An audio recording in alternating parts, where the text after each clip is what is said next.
علیکم ورحمۃ اللہ وبرکاتہ۔ محترم بھائی نے لکھا جی اس حدیث کی تحقیق تخریج کر دیں، من کثرت صلاتہ باللیل حسن وجہہ بالنہار۔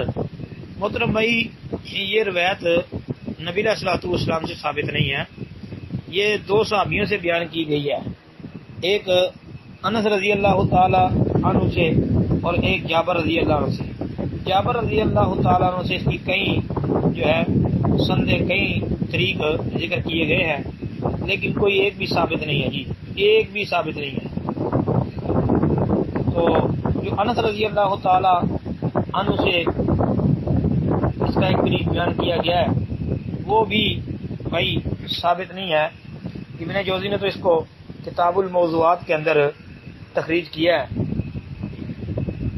تو انس رضی اللہ عنہ والا جو طریق ہے جو انس کے حوالے سے بیان کی جاتی ہے، اس کی سند کے اندر ایک راوی ہے جی اسحاق بن بشر بن مقاتل ابو یعقوب الکاہلی، یہ کوفہ کا رہنے والا متروک الحدیث راوی ہے، اس کے اوپر محدثین نے جرح کر رکھی ہے۔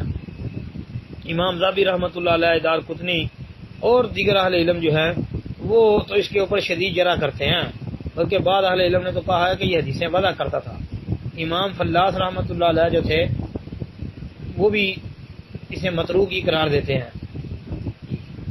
امام ذابی رحمۃ اللہ علیہ کی المغنی جی اس کے اندر میزان الاعتدال جلد 1 صفحہ 186 پر اور ابن عدی کی الکامل جلد 1 صفحہ 119 پر اس کا ذکر موجود ہے۔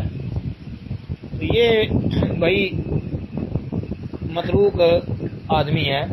پھر اس کی سند میں ایک دوسرا راوی ہے وہ بھی ایسا ہی ہے، یعنی کذاب متروک ہی ہے۔ وہ راوی ہے جی موسیٰ بن محمد بن عطا المقدسی ابو طاہر، یہ جو ہے نا اس کے اوپر بھی بھائی محدثین نے شدید جرح کر رکھی ہے۔ امام ابو حاتم رحمۃ اللہ علیہ اور امام ابو زرع رازی رحمہ اللہ وہ دونوں اس کو کذاب قرار دیتے تھے،